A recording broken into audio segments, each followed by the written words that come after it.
So I've been requested to make a video demonstrating how you may go about sort of servicing one of these Swiss music box mechanisms. Quite a few Swiss companies made these. This one is made by Rouge. As you can see, this one's a new one, but they made this type of mechanism for many years in different sizes. This is a 50-note one tune mechanism. They did them with multiple tunes. You can see one and I did a little while ago by Rouge again, and that one was a three tune 50-note music box mechanism. So same sort of size, but played three different tunes. The cylinder rotates once, playing one tune, then on the second rotation it plays the second tune, on the third rotation the third tune, just by shifting a fraction of a millimetre each rotation, where another line of pins come into play. I'll explain more about that, how that mechanism works. But essentially, there's four parts to these which make them operate. If I just sort of keep this going, you have the main spring, you have the cylinder which is pinned with the tune, you have the comb, which is where you're getting the music from. This doesn't sound very loud because it's not got a soundboard or anything to sound out. And then you have the governor, and that's what regulates the speed.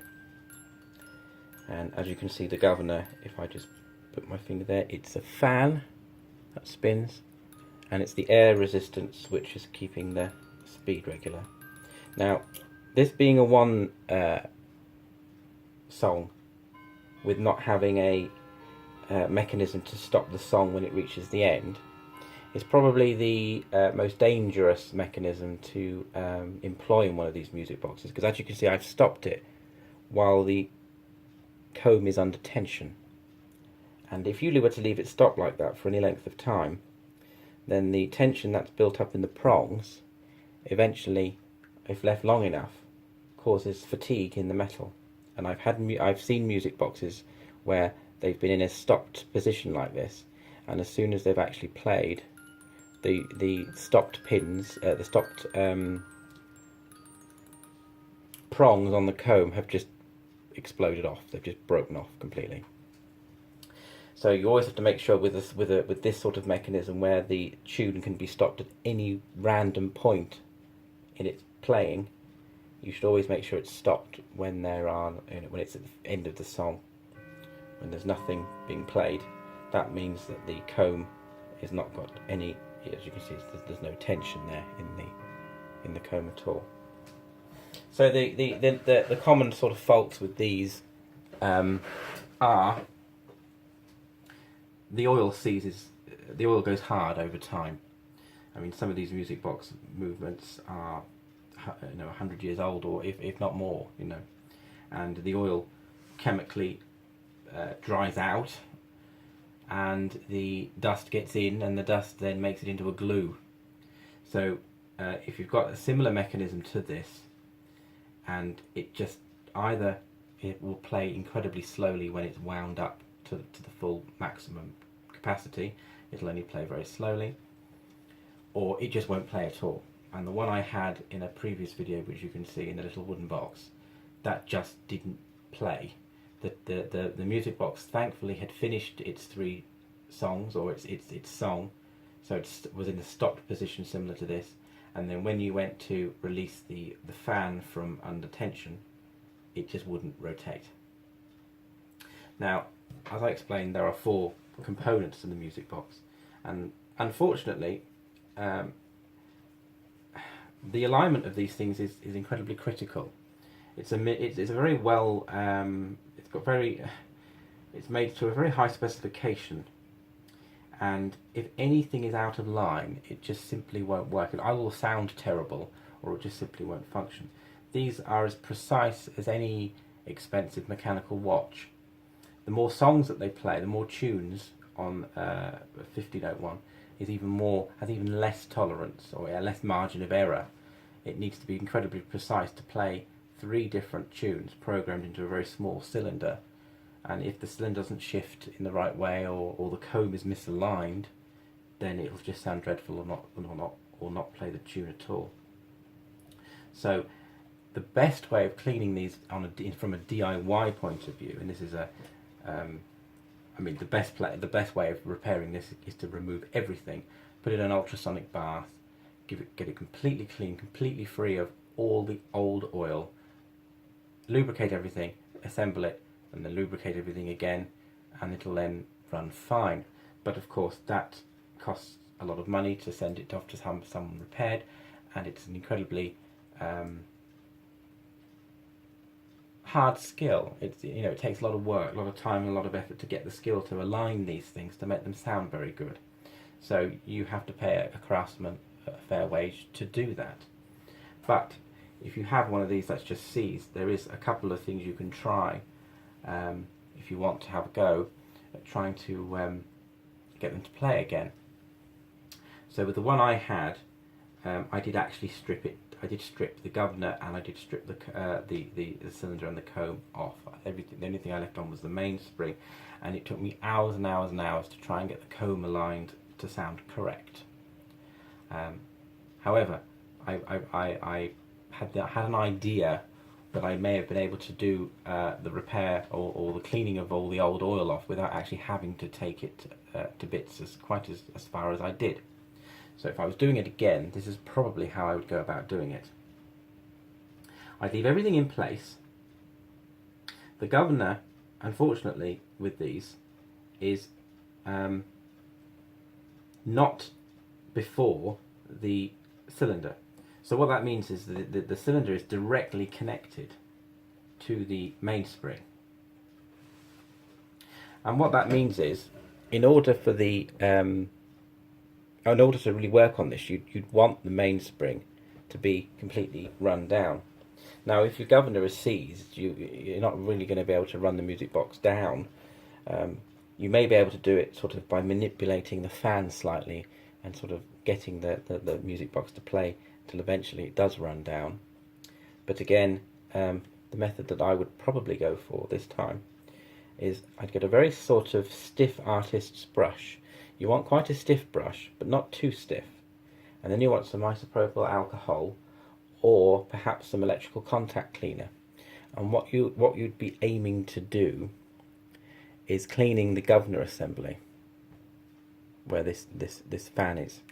And what you'd want to do is, you see there's a worm gear and two other gears, one there, and then there's the one in here which is connected to the main drive gear off the cylinder. And what's happened is the oil has gone hard in all the pivots and in the gearing. So with an artist brush soaked in alcohol or something, and a clean piece of kitchen towel or tissue paper, nice and white, so that you can see if you're actually removing the oil by brushing the alcohol with the brush, and then slowly brushing off the gummed up oil, and then cleaning the brush off on a piece of paper. That way I'm pretty sure you'd see that the oil would start to come off. You just need a solution that's capable of breaking down oil, that's not going to harm the metal in any way. So I imagine isopropyl alcohol or electrical contact cleaner, which wouldn't actually be too corrosive to the metal, would probably clean off the oil quite nicely. And with a stiff artist brush, you'd then find, even with the mainspring under full tension, there should still be, even with a mainspring with a lot of hard oil in it, you'd still find that the governor would start to run freely. So that's what I would do to clean the governor. I'd then clean the gearing connected to the mainspring here with the artist's brush again. And then you want to address the problem with the mainspring. Now I have a feeling that might work, it's worked for me in the past with cleaning mainsprings, is to use something like WD-40, not as a lubricant, but as a way of breaking down the old oil still within the spring, and then flushing that through with alcohol or something, flushing out the WD-40. And then what you want to do is, once you've got your governor assembly clean with your alcohol and running freely, and you know your mainspring's been flushed out with alcohol, then re-lubricate the mainspring by using a, what I tend to do with clocks that I have is, I have a syringe that I use that I fill up with oil, and you can obviously change the points with these. I work with animals on a farm, so I can go down to the vet and get different sort of size tipped needles of different bores and lengths. But this one I find is fine for long case clocks. And what I do is I use the syringe to get the clock oil in, and then I can very accurately with the end of the needle. You could use one from a that they fill inkjet printers up with, for example. You can very carefully control how much oil that you put in the various pivots on the cogs, and oil the thing up quite nicely, and that's how I've done it in the past. So that's how I would go about probably working on one of these again, if it was just a matter of it being seized. Now there are a couple of points to look out for when you work on these music boxes, or if you're thinking of trying to think of buying one, especially an older one, is you want to make sure none of the teeth on the comb here are undamaged. This is because if these are damaged, you're missing a note, and in order for this to be repaired, you'd have to weld on or bind in, cut in a new tooth, which has to be cut by hand, shaped by hand, and then tuned to the correct note. And the amount of effort that it would take to do that is quite a lot, and that means it's expensive to do. So if you have one tooth gone, then it'll probably still sound okay, but you'll be missing a note. 2 or 3, then you're missing more and more of the song, missing more and more of the tune. So if any of the teeth on the comb are damaged, then you have to really consider how much that's going to cost to repair before you go ahead and purchase something like this. The other thing is the pins on the cylinder. They're basically steel pins, and if they're bent, you could perhaps try to unbend them, but if they're then straightened again, often they can bend again because they've already suffered sort of metal fatigue.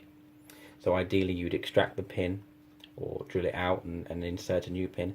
Getting that at the right height and the right depth in the cylinder and drilling it in far enough is something that, you know, an experienced and trained craftsman would be able to do, but doing it DIY is sort of almost impossible unless you're really quite skilled at doing that sort of thing, because we're talking, you know, there is no room for error really in this. They're very, very precise made things. I mean, if you see how big my hand is, completely covers the whole movement. You know, we're talking that small, and this is a fairly large movement, being a 50 note one. I mean, they do make them as small as 18 notes, all the way up to 144, possibly even more. I can't remember. But I think that's how I would go about restoring one of the, well, I can't really restore them. You would be cleaning and lubricating it from a DIY amateur point of view. If you've experienced with clocks and things, it's not quite as intimidating knowing which parts of the mechanism to oil. For example, you don't want to oil any of the teeth of the cogs. It's always at the pivots at the end that should be oiled. The cogs themselves should never have any oil on them. You'll find that the dust gets in here, and that's the oil, and the dust is what you want to be cleaning out. It's the bits in between the cogs, like here, where they mesh in. It's where the dust gets, and that's what binds the wheels up, binds the cogs up. So it's this area you need to clean, and then so you only oil the ends of the pivots, which is why these are handy, because you can just oil the very tops of things. And then once you've got the governor running smoothly and the mainspring has got the old oil and out of it, and you'll find that the thing should just run smoothly without disturbing the comb and the cylinder. Of course, this is the bit that makes it sound so nice. This is what's adjusted by ear. When they may mass produce the parts of these mechanisms, but they're assembled by hand, and they're sort of, you know, they assemble them for how they sound. They do it by ear to get the best sound. So if you remove the comb and you remove the cylinder, which is what I've done in the past, it takes a long time to trial and error to get them in the correct place, because they can be lined up in so many little minute different ways. So the best thing is alcohol to clean off the old oil on the governor, alcohol to, and something to break down the oil in the mainspring to flush that through, put in new oil in the mainspring, new oil in the governor, and the whole thing should then start to rotate again smoothly. If there's missing teeth in the cogs and things, then again, without going, unless you employ a clockmaker or a music box restorer, it's not something you're going to be able to overcome on a DIY basis unless you've got access to metalworking lathes and things. So that's pretty much how I would work, how I would go about on an amateur DIY basis of cleaning and lubricating one of these mechanisms. I think that was a good place to start.